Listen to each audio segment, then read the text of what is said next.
I know it's been a little while, everyone. We are back with the transfers explained. Although maybe we need to tweak the title of the podcast because obviously, as you can all see from the thumbnail, it's going to be about Max Dowman. He's not a new signing. He feels like one. And he's only 15, which is nuts. Apologies, been away for a little while. Obviously, I've been in Singapore and Hong Kong.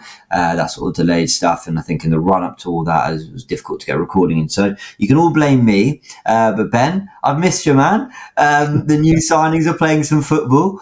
So we definitely want to. We want to reflect on that, but I think that would be best to do after preseason. There's still one game against Athletic Bilbao, and we can really reflect on the new signings and everything. But we'll talk Max Dowman in more detail. But how are you, mate? And how concerned are you about Arsenal's preseason? Good, yeah. Pre-season stuff, I don't know. There's still a little bit of worries for me because I thought the most important position was the left wing, and we've not addressed that properly yet. I know we've got Madueke who can play there, but I think in an ideal world, he would be like third choice. You'd have a new left winger, you'd have someone like Eze who can play there and in midfield, and then Madueke is like another option.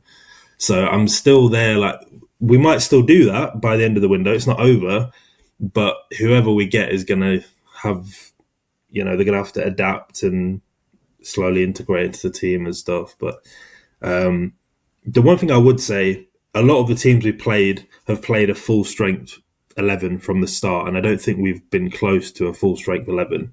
So when people are saying like, "Oh, we're playing all the same stuff as last year, was not looking the best," and I think we've not really seen like a starting 11, and we wouldn't yet. It's pre-season, so I think once the season starts, we should see a lot better. There's little glimpses of it, like Zubimendi's look great every game, and if he starts with the main guys around him, then great. Or like Gyökeres starting, but we didn't have Zubimendi or Odegaard who were going to find him. So it's a bit, what I mean?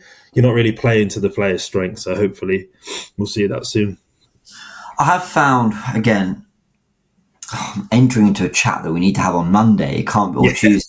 I can't do it now, but I have found the combinations Arteta's gone with for pre-season very strange. I've not really understood like Rice and Norgard in the North London derby. What's the point? I've not understood Zubimendi and Rice playing such little football together. I've not understood, like you just said there, Gyökeres gets a start, but we've got Marino, who's a runner, Norgard, who's a ball winner, and Nwaneri, who's like a final third output player, them being the three around Gyökeres. Like, Gyökeres for me thrives with a Trossard on the left and Odegaard and Zubimendi behind him. Like, it's been straight. I've got to be honest, and I know it's pre-season. I know. I've not been impressed with Arteta this pre-season, like at all, in terms of the combinations he's given us, in terms of the performances, in terms of the new ideas. Am I sort of panicking? Absolutely not. But I've not been particularly impressed, just to build on that point that you were kind of saying. I'm going a little bit harder there. But what I have liked is Max Dowman.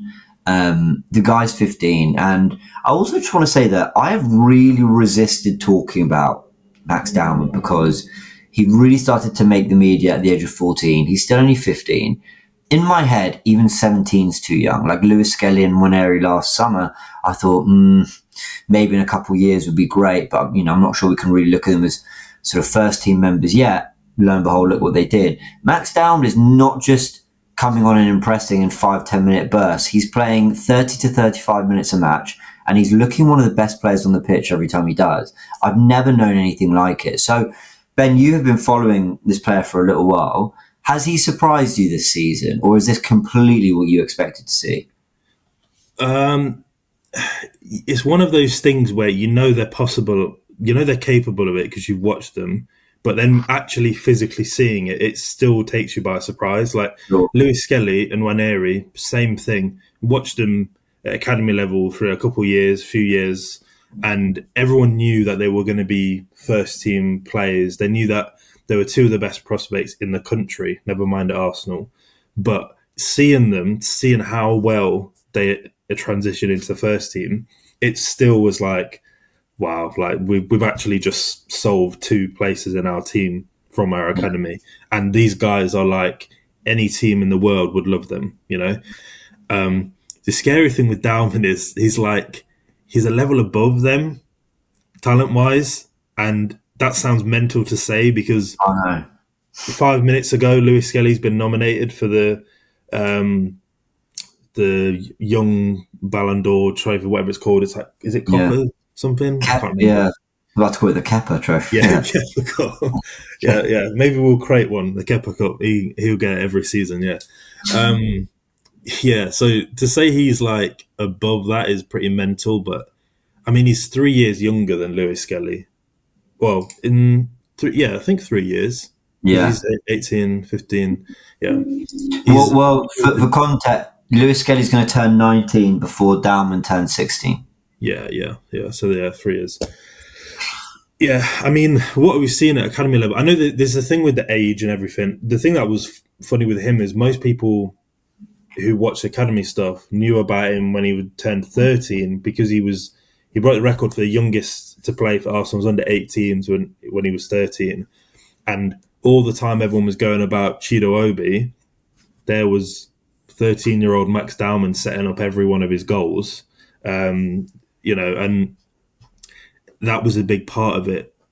Side note, it would be really nice to see us get he works really well with a striker that makes runs, which works quite nicely with who we've signed.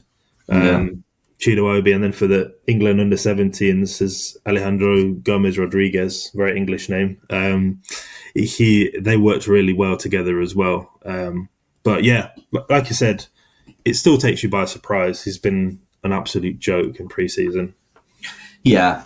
Again, I don't want to throw too much pressure on, but I can't not talk about what I'm seeing. And I also hate, because you're right, he does look a slight level above Nwaneri and Lewis Skelly, but those two are a joke in themselves. I mean, there's something about the way he moves. When he's beating players, he's not really dropping a shoulder, throwing in step overs. There's just a guile with which he carries the ball and a pace with which he moves his feet that defenders are just constantly backtracking, just trying to steady themselves, just trying to front him up. And I noticed that mainly with the goal, Ødegaard's penalty against Newcastle to put us 3-2 up, which Dowman won, by basically taking the ball with his back to the defender, but in one touch and about 2 steps, he was fronting the defender up before running at him. It was such efficient movement. And he made it look so easy. I've been blown away. If you're talking about talent, he's a part of the squad this upcoming season. There's no question. If you're talking pure talent, he's absolutely there. And you'd even go as far as to say he's putting some first teamers to absolute shame. He looks more talented than Gabriel Martinelli, than Leandro Trossard, than Noni Madueke, than who else? I've just listed all our other wingers, basically. I'll throw Nwaneri in there. That'd be harsh. Who else? Kai Havertz. He looks a more talented footballer than Kai Havertz. Yeah. Sorry, I'm not. And I know people go, James, why can't you just appreciate the player? Why do you have to drag down everyone else? I'm not. I'm really trying to make the point that because to make it to the top level, it's not just about talent. It's about tactical understanding. It's about hard work. It's about physique. It's about can you replicate your talent on certain stages and handle pressure?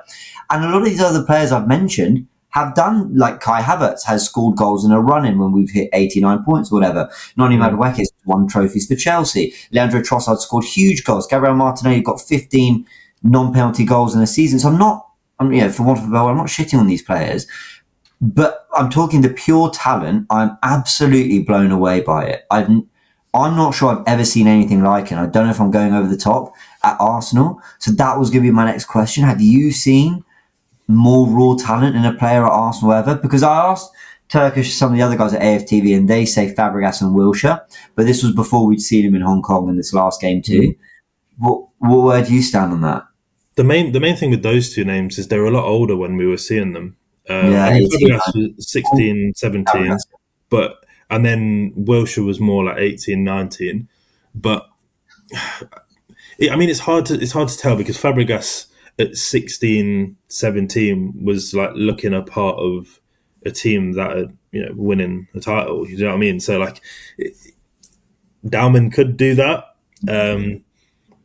Let's see, but I don't know. I think one of the things you mentioned, if you have to just talk about the talent, if you just think about the talent alone, what we're seeing him do, he's doing things that no one else in the squad are capable of. Yeah. And that alone, well, you have to play a player like that. And this is the difficult thing now, because then when you consider the age, you're thinking you don't want to do too much too soon, because you're thinking about how he might grow. If he physically grows still, that could affect his development. He's quite tall already, right? Yeah, exactly. He's taller than Nwaneri. If you look at height-wise for a player like his profile, someone like Palmer's at the absolute tallest, and then any taller, you start to really change their role. So it will be interesting how that affects it, because his coordination is like ridiculous, and you're talking about some of his like movement, but the touches, he doesn't waste any touches. Every single touch adds value when he gets the ball. Even little things like that against Newcastle, that little moment when he bursts past Matt Target and he gives him a little tap on the back to push him behind him. Like there's little things like that, little details. That's why loads of people are really liking those slow motion things at the moment, because you can see things that happen so quickly that you don't notice.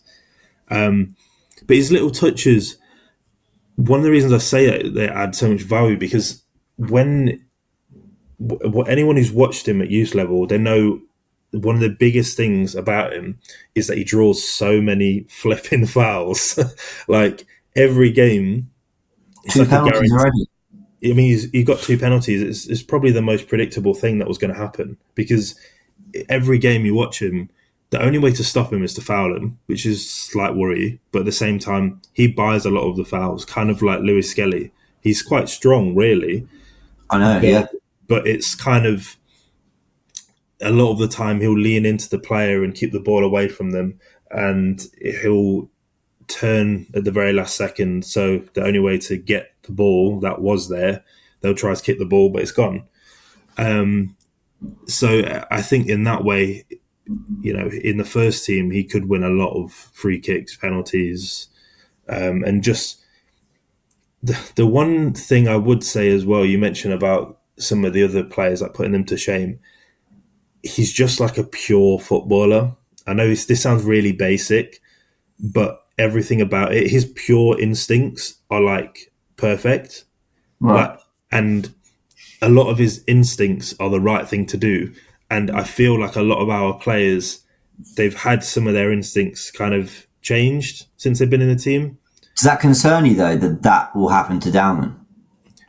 Not necessarily. I know why people would think it. I think the interesting thing is when you see him amongst his peers, a lot of people would be like, "Oh, he holds on to the ball too long. He doesn't pass. He's too selfish." I'm like, he's playing at a level where he can just do it himself. Whereas when you put him, a lot of the time it's about not trusting the players around you. You think, well, I could do it better. And sometimes he needs to do that. But when you've seen him at first team level, he does it all the time. He's whipping in crosses that he doesn't always, or he's recycling possession, taking on one player, then quickly passing it. So that there, you're seeing way better decision making. If you can continue that type of decision making in the first team, like, it's scary what he could reach. I don't know. I think, like I said, the level he's shown so far is showing someone that could be like, it creates a lot of problems in a positive way. You're thinking, how do you fit everyone in? And I think one thing I've said to people is, I think with Nwaneri, Lewis Skelly, Dowman, Saka being there, Odegaard being there, potentially a new signing on the left side, it's going to force Arteta to play a different style, because you can't. So.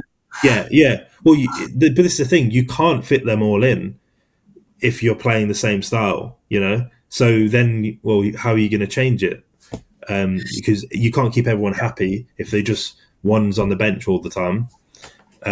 But yeah, I think if Arteta gets Eze, I would genuinely look at the squad and go, "You've got everything you need, mate. Like, you've got it there. you've got a range of fullbacks from Calafiori to Zinchenko to Lewis Skelly to Timber to White to Mosquera's now just played there. And almost all of those names I've mentioned can cover at centre-back, where you've got Saliba and Gabriel, a pair that we wouldn't trade for any in Europe. You've got Zubamendi. You've got Norgard, who's a brilliant ball winner. Hell, you could even play Rice there if you want the absolute best ball winner in the team. And then you could play Eze, Nwaneri, Erdegaard, any one of those three in central areas. You want more of a creative wide player. You've got Trossard, but you want Eze out there to do the same at a better level, but you want pace. You've got Martinelli, you want left-footed pace. You've got Madueke, you want Saka, you want Dowman. You've got Havertz to drop into midfield and link up. Even Jesus can do that when he's back. Or you've got Gyökeres, who scored 50 goals last season.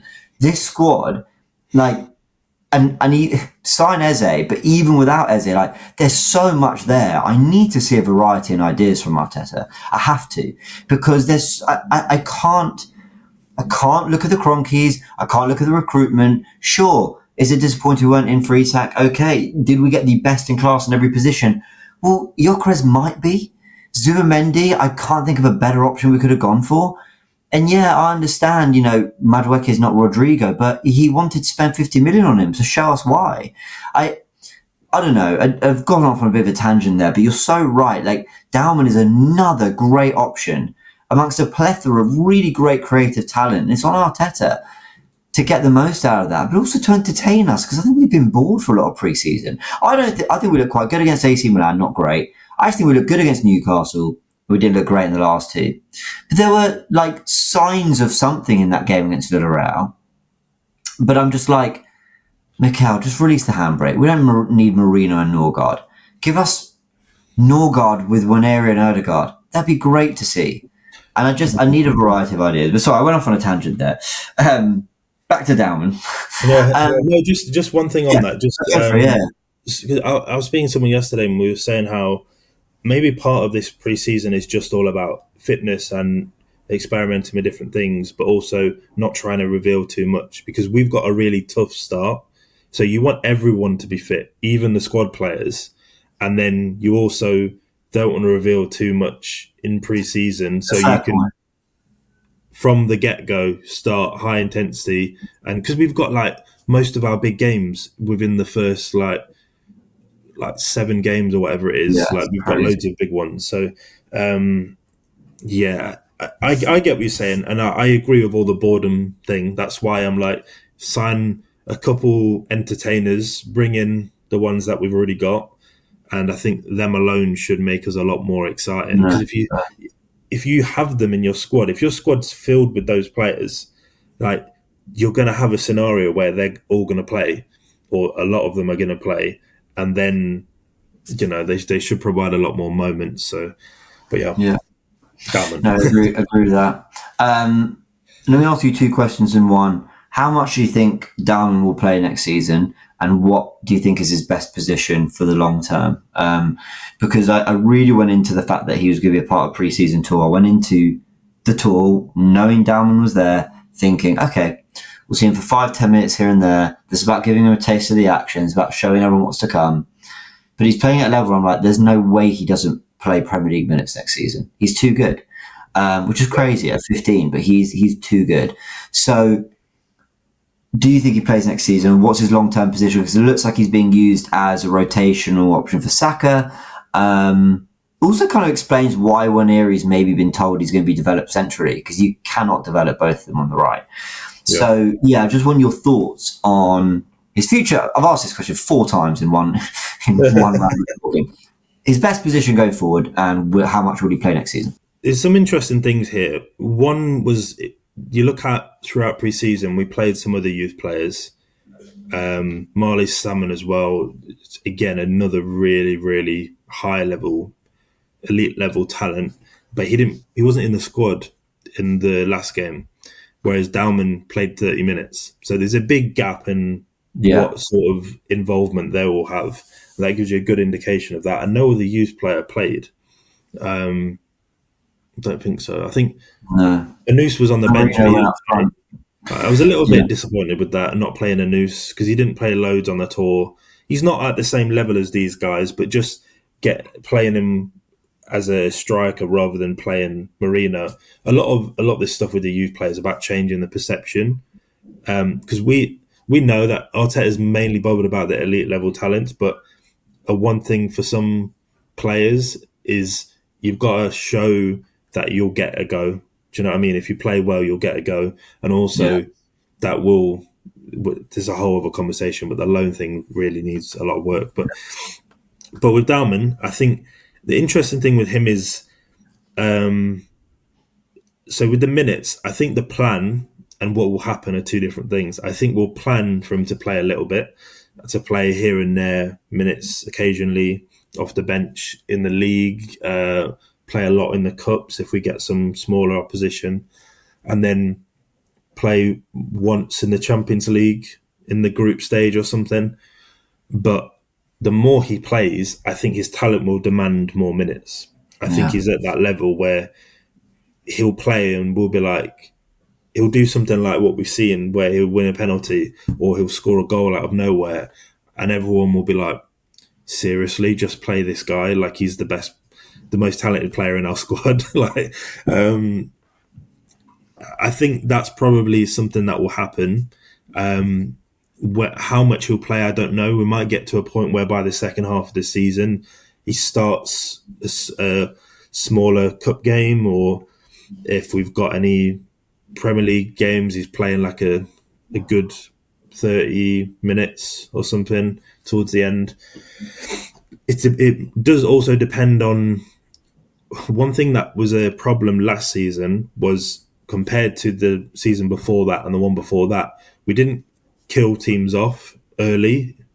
And that means you don't get a chance to play these players. If you look back when Nwaneri made his debut 2 seasons ago, and then the season before when he played against West Ham off the bench, when we were winning 5-0 or 6-0, whatever it was, that's the type of scenario you need where we've already won the game, then he can play and is so low risk. So hopefully at the start of the season, we do have a couple games like that. And in terms of his position, one of the things that's interesting about him is his pace and directness isn't typical for an attacking midfielder. Like, he's so good at carrying the ball that as a right winger, he's really good there as well. And I think for now, it's quite ideal where, because of the demands physically of each position in our team, in the midfield, there's a lot of pressing that needs to be done. And you saw Nwaneri struggle with that. So I think it's quite a nice integration to bring, like what we did with Nwaneri. You bring him in on the right as a backup. He'll play every now and then occasionally is a midfielder. Then the following season, he's almost primarily a midfielder. And with Dowman, probably what will happen, for now, he'll be third choice option on the right, play occasionally, then start to move up and he becomes a backup on the right. And then maybe Madueke moves more over to the left side. And then long term, I think he'll play a lot more through the middle, because it's not just his ball carrying, but his weight of pass and some of the through balls he can pull off, even in deeper areas as well. Because if anyone's not seen it, I would say there was an assist he did, I can't remember which game it was, maybe against Italy, under 17s. Alejandro Gomez Rodriguez, who I spoke about before, he scored 2 goals that game. And one of them, if it's the same game I'm thinking of, Dowman picked the ball up quite deep around the halfway line and played a through ball in behind to him early. And then he scored off the back of that. And I think he's got that type of potential as like a number 10 that can just run the game for you and create everything, create moments. I also like a player like him who can carry the ball, to give them the option of carrying down either channel, down either half space, because he can do that. He can shoot off either foot, makes them more unpredictable. You've got to platform your very best players, and I think he'll be one of our best players. So I think that's what you have to do. And it just raises a lot of questions of how do you fit him, Saka, Nwaneri in. I think Odegaard, unfortunately, I think he's the one who will slowly be phased out in the future. I'm not talking this season, obviously. A lot of this is way ahead. We're not talking about Dowman being a starter this season. and playing centrally this season. He'll mainly play off the right, probably. But yeah, it's is definitely interesting into where they'll all play. I wondered, you were talking about Nwaneri there, I wonder whether this also eases pressure and spotlight on Nwaneri, because I think last season we were talking about him in this way we're going into this season, talking about Dowman, this excitement, is he really going to play that much? Like, where's his best position? And basically there's just this undeniable talent. I mean, and it's so easy to forget how unbelievably talented Nwaneri is, because, and Saka and others, because we're talking about Dowman. But I wonder whether Nwaneri can quietly go about his business. Contract sorted, he's got his new number, he can play in a variety of positions. All eyes are on Gyökeres, the new signing, Arteta for what he does this season, Saka, our best player, we'll always have our eyes on him, Dowman as the youngster. And Nwaneri maybe can just very quietly go about his business. And I've liked what I've seen from him in pre-season. He's looked bright, he's looked just like a player that, even for Max Dowman's talent, I still think Nwaneri is actually a unique player in our squad. A real, he's got quality to run a game of football or whatever, but he can just pop up in different areas, beat players. And I think he's someone who's going to get at his best when he grows into this player. I think his output is going to be very high. He's going to be a player with real numbers. And I just think he can quietly go about his business, while kind of the focus seems to be on so many other areas of the club. Whereas it felt going into last season, we sold Smith Rowe, Vieira went on loan, we didn't have a great window. There was all eyes on, like, well, Nwaneri, are you the saviour? And it's just, I think he's going into this summer with a different feeling, which I think is good. And I think the development of Dowman and all these other things complements that nicely. Yeah, no, 100%. I think a lot of people have almost weirdly forgotten about him. Like, we've got this guy here. Luis Gay was so good and took over that position in the first team. But Nwaneri was equally as good at the start. He's probably started better, to be honest, and he had that run of scoring quite a few goals. But I think with Nwaneri, he's not a right winger. He's definitely a more central player. He's actually someone that I would like to see. It was annoyed me we didn't do this more often, but play him as particularly we had such a striker problem. But false nine, or even as a second striker. If, let's say, you had Havertz and then him playing up top together like that I think that would work quite nicely, because he's played there a lot at youth level. A lot of his traits work quite nicely there. He's got a ability, close control, but can release shots really quickly without any too much backlift. And very good ball striker, finishing off both feet.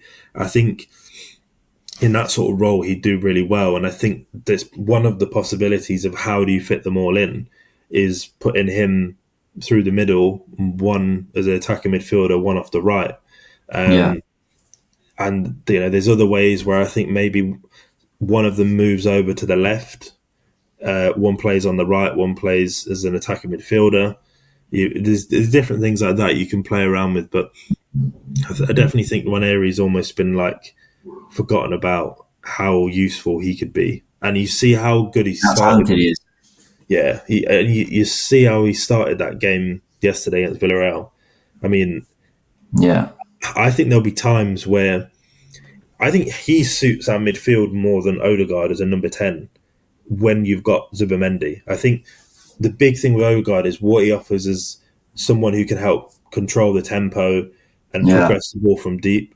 But then when you put him higher up, does he have that decisiveness? Not as much. I think he can get it back, but Nwaneri, it's his natural instinct. So, there might be some games where he suits us more, which is exciting. I'd like to see the team change more, Absolutely. Let's hope Arteta does it. That's the half-hour mark, guys. We'll call it there. We've talked about Dowman in some detail. If you've got any questions, let us know. We can maybe answer it in the podcast next week, where we'll look at pre-season as a whole. We'll discuss Mosquera, Zubimendi, Norgard, Gyökeres, and we'll do it having seen 90 more minutes of football from the boys, where it's 2 wins and 2 defeats so far in pre-season. Let's at least make it 3 and 2. Ben, it's good to be back, man. it's good to just get your expertise, and the way you break down players is sensational. So everyone, the link will always be in the description. Go and follow Ben on X, so you can see his breakdowns on players and get instant thoughts. Well, via X, because obviously this podcast is only once a week. All right, there'll be a match report on Sunday. I won't do it Saturday because I've got all sorts going on, but I will do a reaction to the game at some point. And Ben, I'll see you next week, mate.